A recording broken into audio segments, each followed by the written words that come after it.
vie avant d'arriver au centre d'accueil, c'était une vie totalement détruite. J'avais pas confiance en moi. J'avais un grand vide à l'intérieur de moi. Et en fait, ce vide, ça a commencé par l'absence de mes parents. Parce qu'en fait, dès que j'étais petite, j'étais élevée par mes grands-parents. Mes parents étaient souvent au travail. Mon papa était donc vicié, il venait à la maison, il battait ma mère. Ça me cassait encore plus mon assurance qui était en moi, donc j'avais plus du tout confiance. Donc ça a été difficile de voir ma mère être battue. Et un soir, ça a été très difficile même parce que mon papa a failli poignarder ma mère. Ça m'a créé un choc. Et de ce fait-là, j'ai pris la décision de fuguer. Donc j'étais partie chez mon premier copain. Petit à petit, je me rendais compte que ce premier copain, il voulait me frapper aussi. Donc j'ai été obligée de rompre au bout d'1 an et demi. Et cette rupture-là a été très difficile parce que je me sentais toujours aussi vide. Et pour l'oublier, j'ai fait un tout et n'importe quoi en fait. J'ai commencé à fumer, à avoir des fréquentations mauvaises. Lorsque j'ai commencé à avoir ces fréquentations-là, j'étais viciée également dans le cannabis. Ça a été difficile de m'en sortir parce qu'à un moment, on était parti au pays, je me rappelle, je faisais des crises parce que j'avais pas mon cannabis. J'ai passé un très mauvais comportement chez moi aussi au pays. Donc lorsqu'ils voyaient ça, ils se disaient, voilà, ça se voyait que j'étais vraiment pas bien. Et donc pour combler ce vide-là, j'ai également commencé à investir dans mon apparence. J'ai fait du mannequinat. Et je me disais que j'allais avoir plus d'assurance en faisant cela, mais en fait, je voyais que ça ne changeait rien. En fait, j'étais totalement vide, toujours aussi vide. Et je me rendais compte aussi que les agences, en fait, au final, c'était seulement pour mon apparence. Et en fait, ils allaient m'utiliser. À 25 ans, j'allais être jetée aussi. Donc voilà. J'ai cherché partout à combler ce vide-là, mais c'était peine perdue. J'ai toujours été croyante, mais j'avais une foi religieuse. Donc ça ne m'aidait pas du tout. En fait, j'étais dans les traditions, etc. Et au final, comme je ne pratiquais pas, bien sûr, il n'y avait pas de changement, je croyais seulement. Quand j'étais dans des états, on va dire, d'ivresse, pas possible, donc je me suis fait violer. Et donc à partir de là, en fait, j'avais plus de considération envers moi-même. Je ne me valorisais plus, j'allais en boîte de nuit, etc. Et en fait, j'étais comme une serpillère. En fait, je me laissais utiliser par tous les garçons qui passaient. Quand j'ai vu que je me suis fait violer, je me suis dit que tous les garçons, ils étaient cruels, etc. Donc j'ai commencé à avoir de la haine envers les garçons. Donc je me suis dit que je vais me tourner vers les filles. Et à ce moment-là, il y avait une fille, on a essayé de se mettre ensemble, mais j'ai vu que ça ne me plaisait pas en fait. Ensuite, par ce canal-là de la fille qui m'a dit que en fait, si je voulais, je pouvais me prostituer parce que au lieu de faire des choses ici avec les garçons, que autant gagner de l'argent en faisant ça. Donc voilà, et puis comme j'avais fugué de chez moi, que j'étais revenue à la maison, j'étais gênée de demander de l'argent à ma mère, etc. Donc pour pourvoir à ces besoins-là, j'ai commencé à me prostituer. Lorsque je me prostituais, je faisais aussi beaucoup de piercings, etc. Voilà, pour combler toujours ce vide-là. Et c'était le moment le plus difficile de ma vie, c'était à ce moment-là quand je me prostituais, justement parce que et à chaque fois que je commettais ces actes-là, je buvais, j'étais totalement ivre en fait avant de me prostituer parce que mentalement c'était difficile de le supporter. J'ai connu le centre d'accueil depuis qu'en fait je rencontrais des problèmes financiers. Et donc j'étais en train d'aller justement au tribunal pour régler l'affaire. Donc dans le bus, j'ai croisé une fille, nous avons parlé et puis j'ai été touchée. J'ai commencé à surtout chercher Dieu, à essayer de comprendre la parole. J'ai commencé à me vider de tout ce qui était mauvais en moi, c'est-à-dire l'orgueil, la vie d'apparence, etc. Et petit à petit, en fait, dès que j'ai enlevé tout ça de mon cœur, en fait, je voulais une réelle transformation. Donc j'ai saisi l'opportunité pour la campagne d'Israël. C'était ma première campagne. Et là, en fait, j'ai pris la décision sincère de tout donner. J'ai vraiment sacrifié la personne que j'étais. Et grâce à cela aussi, mon intérêt pour le mannequinat et les choses comme ça, ils sont partis en fait. Et voilà, et ainsi tout le vide a été rempli par la présence de Dieu. Et aujourd'hui, je suis heureuse, j'ai la paix en moi et vraiment je réussis dans mes projets. J'ai eu mon BTS, là je suis dans un DUT pour pouvoir ensuite intégrer une année de spécialisation. Avec ma famille, ils ont vu la différence. Ma mère, elle est très contente. D'ailleurs, je parlais avec mon papa, je l'ai pardonné. Ça a été difficile en fait de prendre la décision, mais dès que j'ai pris la décision, voilà, je l'appelle. De temps en temps, on se parle, on rigole ensemble. J'ai laissé totalement mon passé derrière moi. Et d'ailleurs, comment dire, c'est vrai qu'il y a des cicatrices, mais vraiment, enfin, tout est en train d'être guéri. Et j'ai pris beaucoup plus confiance en moi par rapport à avant. Et surtout, j'ai compris que en fait, l'extérieur, c'était rien, qu'en fait, tout ça, c'était passager et que vraiment, mon intérieur, en fait, c'était ce qui comptait le plus. L'avenir, je la vois avec Dieu, voilà, dans la présence toujours, parce que je ne veux plus jamais quitter la présence de Dieu. En fait, je suis trop heureuse et je ne veux trop pas quitter la présence de Dieu. Bonjour à toutes et à tous et bienvenue dans votre émission quotidienne. Nous allons accompagner aujourd'hui des témoignages, des cas réels, des faits réels, de vies qui ont été transformées. Parfois, nous regardons une personne et dans ses gestes, dans ses attitudes, dans sa manière de parler, nous pensons seul un miracle pour changer la vie de cette personne. Ou d'autres ont déjà rendu les armes en disant c'est tout simplement impossible. Nous allons accompagner des cas réels et observer et voir et confirmer que le changement est possible à travers l'action de l'Esprit de Dieu. Soyez attentifs au déroulement de cette émission. Nous revenons dans un instant. J'étais une personne assez colérique, remplie de haine et surtout j'étais quelqu'un de très influençable. Influençable dans le sens où j'ai grandi dans un milieu où, voilà, où régnait le sexe, la drogue, la violence. Et j'ai fini par voilà, m'adapter à ce style de vie.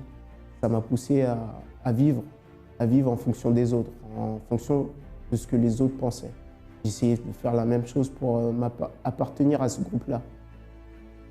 S'ils devaient me bagarrer, alors que concrètement, je n'étais pas tellement violent, mais pour appartenir à ce groupe-là, je volais, je me bagarrais. On se renfermait à 10, 15, 20 dans des bâtiments et on se bagarrait. On se bagarrait avec de vrais coups.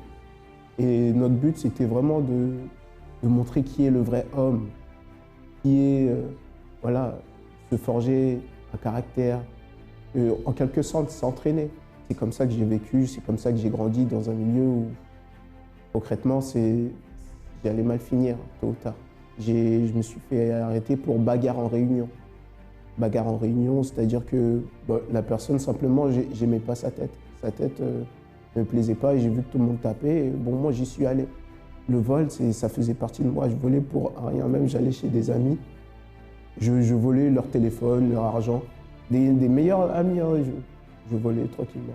Une partie de ma vie où j'ai été dans les églises catholiques et je volais les offrandes de l'église. Mes parents se sont séparés et je pense que c'est de là est venue cette haine, cette colère envers mes parents. Mes frères et sœurs, je les tapais. J'apportais cette haine du dehors. Je n'aimais pas rentrer chez moi parce que là, j'ai affronté la réalité de la vie. La réalité qui était là, je menais une vie de désespoir, de tristesse. Je manquais de confiance, j'étais désespéré. Et voilà, dans ma famille, ça n'allait pas du tout. Mes parents se disputaient à cause de moi. Pour moi, c'était le fléau venait de moi. Malgré qu'à l'extérieur, je me faisais quelqu'un qui était voilà, assez joyeux, assez voilà, qui se bagarrait quand il faut, l'homme de la situation en quelque sorte. Mais à l'intérieur, je ne savais pas. Dans 10 ans, je me voyais rien faire, je ne savais même pas ce que je voulais faire de ma vie. J'étais une personne aussi angoissée. J'étais angoissé par rapport à, voilà, à l'avenir, parce que je vivais au jour le jour.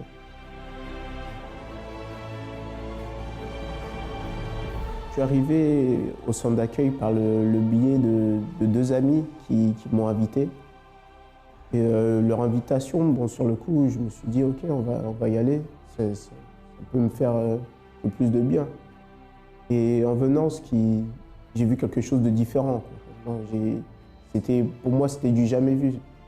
Et ce qu'on nous disait, les paroles de foi, les paroles de motivation qui ont été données, ont fait de telle sorte que, qu'est-ce que j'ai commencé à faire, c'est les chaînes de prière le vendredi ou une désintoxication de tout ce que j'ai absorbé dans ma vie passée. J'ai fait même la campagne d'Israël qui vraiment était vraiment mon tout contre le tout de Dieu. À travers la campagne d'Israël, j'ai pu changer du tout au tout. On a pu apercevoir un avant et un après. C'est-à-dire que mes attitudes, mon caractère étaient totalement différents. Ma famille, j'ai pu apporter, à travers ce changement, j'ai pu apporter vraiment cette joie. J'ai arrêté de taper mes frères et sœurs, j'étais plus à l'écoute, je souriais, je jouais avec eux. Ils étaient tous un peu étonnés. À travers vraiment mon témoignage, j'ai pu même faire venir au centre d'accueil mes frères et sœurs, qui étaient tous très curieux de où est-ce que vraiment j'ai eu ce changement. Tout ce qui est délinquance, vol, j'ai totalement arrêté. J'ai vu qu'avec le recul, ça m'apportait que du malheur.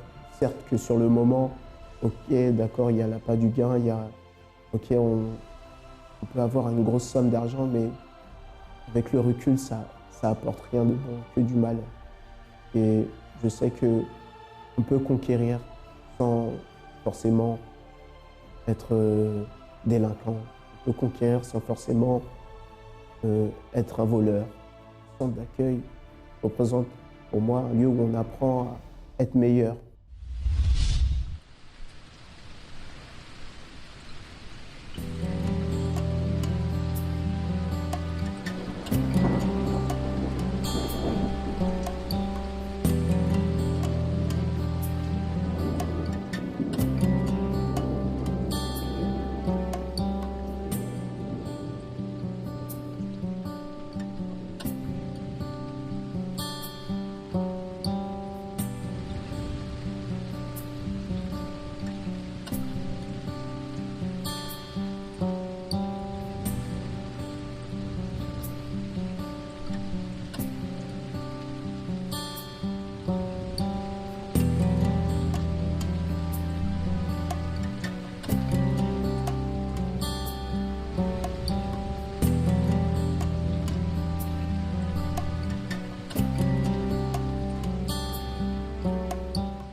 Peut-être qu'à l'image de Jeffrey, vous êtes une personne, ou vous connaissez une personne dans votre entourage qui, à cause de ses sauts d'humeur, sa nervosité, cette nature colérique, est en train de générer d'autres problèmes dans la famille, au travail, des relations tendues.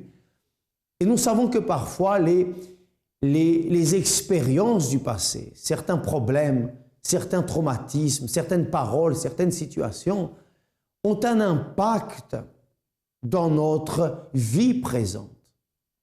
Mais ce n'est pas la raison pour laquelle nous sommes obligés de rester dans cette situation. De la même manière qu'un jour il y a pu y avoir un impact négatif, vous pouvez aujourd'hui créer un impact positif en cherchant de l'aide. Et c'est l'objectif des réunions réalisées au Centre d'accueil universel chaque mercredi.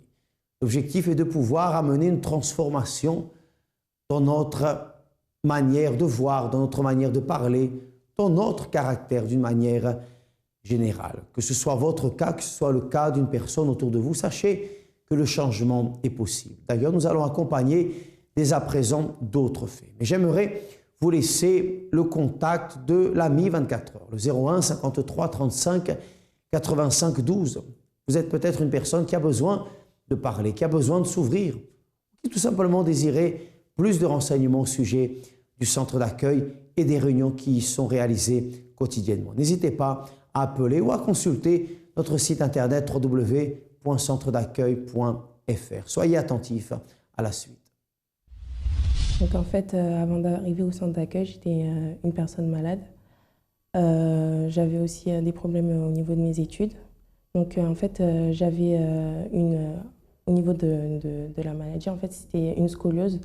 J'avais une déformation du dos. En fait, normalement, c'est quelque chose de pas grave. En fait, ça se guérit facilement, mais sauf que moi, c'était aggravé, en fait. Et je portais un corset qui était censé m'aider à redresser ma colonne vertébrale. Mais en fait, d'année en année, ça s'empirait, en fait. Et le corset, il m'a causé des douleurs. Il me causait des douleurs. Et même quand mon dos il se déformait, en fait, ça me causait aussi des douleurs. Et donc, le corset, il me compressait au niveau des côtes. Et ça m'empêchait, en fait, de bien respirer. Et ça m'a même causé des problèmes urinaires, j'avais des douleurs. Et donc, voilà, mon dos, il se déformait. Et en fait, le docteur m'a dit qu'il n'y avait plus d'autre solution que passer par l'opération. Sauf que l'opération, il y avait une chance sur deux que je devienne handicapée à vie. Et même si je ne devenais pas handicapée, en fait, ça allait restreindre mes mouvements. Il y a certains mouvements que je n'aurais plus faire. Donc, j'allais être limitée. Et déjà, au niveau du dos, bah, c'était des douleurs qui étaient vives. Enfin, des fois, ça me bloquait comme ça et je n'arrivais pas à bouger. La nuit, des fois, j'allais me réveiller à cause d'une douleur au dos, ce genre de choses. Ou même avant de me coucher, par exemple, j'allais avoir aussi des douleurs. Et voilà, c'était désagréable, en fait. J'étais mal.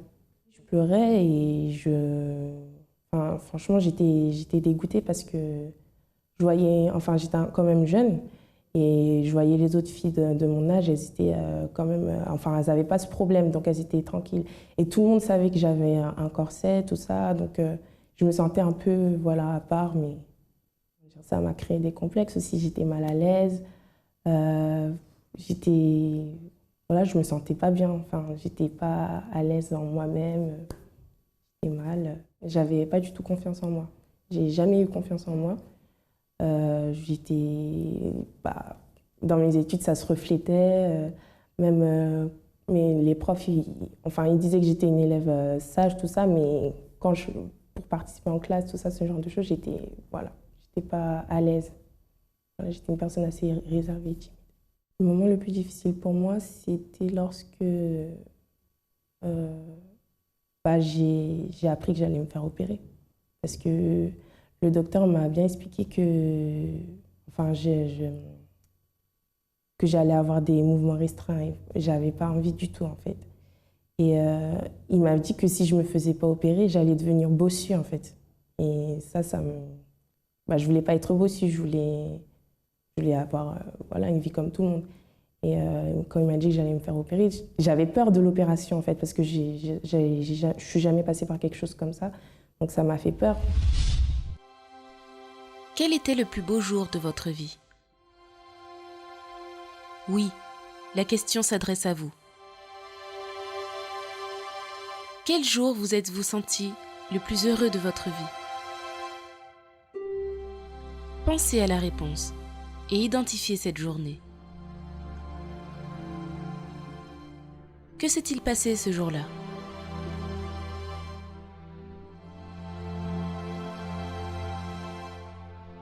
Pourquoi a-t-il été le plus beau jour de votre vie? Êtes-vous en partie la cause de ce bonheur?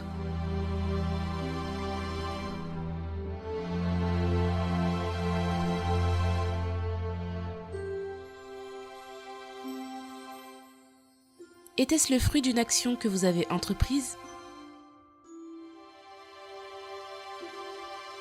Avez-vous mérité ce qui est arrivé? Ou était-ce quelque chose d'involontaire qui s'est produit? Quelles ont été les décisions clés, les choix ou les attitudes que vous avez prises et qui vous ont conduit à ce jour? Avez-vous partagé avec vos proches ce qui s'est passé ce jour-là? Sinon, pourquoi ne l'avez-vous pas partagé? Que devrait-il arriver prochainement pour vous rendre encore plus heureux que ce jour dont vous vous souvenez? En d'autres termes, comment sera le prochain jour le plus heureux de votre vie? Croyez-vous que ce jour viendra? Quand? Qu'allez-vous faire afin de provoquer l'arrivée de cette nouvelle date? Ce sont 13 questions jusqu'à maintenant. La plupart de ceux qui écoutent ces phrases n'ont tout simplement pas répondu à une seule question. Moins de la moitié d'entre vous ont répondu à une ou deux. Et ce sont très peu d'entre eux qui ont pris le temps de voyager dans chaque réponse. Eux, et eux seuls, ont découvert des choses très intéressantes sur eux-mêmes. Ils auront de nouvelles sources d'inspiration pour l'avenir et plus de chances de parvenir au plus beau jour de leur vie jusqu'à présent. Qui avez-vous choisi d'être? Donc en fait, c'est mon père qui m'a ramenée au centre d'accueil un mardi pour la guérison. Il m'a emmenée et donc au début je ne comprenais pas très bien le centre d'accueil. Enfin, c'était un système assez nouveau, en fait, j'avais jamais vu ça ailleurs. Et donc voilà, j'ai connu à travers mon père. Au début, je ne comprenais pas bien les choses, et, parce que je suis arrivée quand même, j'étais un peu jeune, mais petit à petit, en fait, j'ai commencé à comprendre. Et je me suis investie vraiment, j'ai fait les chaînes du mardi, du vendredi aussi. Donc je m'investissais beaucoup dans l'église. Et j'ai commencé aussi, enfin il y a la campagne d'Israël qui a été annoncée. Et donc moi, ils ont dit que je pouvais changer de vie, que les problèmes les plus graves qu'on pouvait avoir, ils allaient être totalement changés, voilà. Et donc moi j'ai fait la campagne, j'ai sacrifié. En fait, c'était une opportunité pour moi de changer de vie. Et donc, j'ai sacrifié de l'argent que j'avais de côté, en fait, dans un compte que mes parents qu'ils alimentaient. Et donc, j'ai pris cet argent et j'ai sacrifié cet argent. Je me suis plus investie à l'église.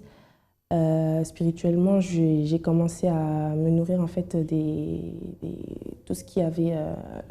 tout ce que j'ai découvert, en fait, les blogs du centre d'accueil, parce que je ne voulais pas me faire opérer. Et j'ai vu ça comme une opportunité d'être libérée de cette opération et de la maladie dans laquelle j'étais. Si vous êtes à la recherche d'aide, si vous passez un moment difficile, et qu'autour de vous peut-être vous dites, Christophe, je ne trouve pas un refuge, je ne trouve pas quelqu'un vers qui me diriger, vers qui trouver de l'aide, en qui trouver une solution. Sachez que les portes du centre d'accueil sont ouvertes tous les jours, du matin au soir, et prêtes à vous accueillir. Des personnes compétentes, des personnes à votre disposition pour vous orienter, pour vous conseiller, pour vous écouter, sont présentes chaque jour. N'hésitez pas.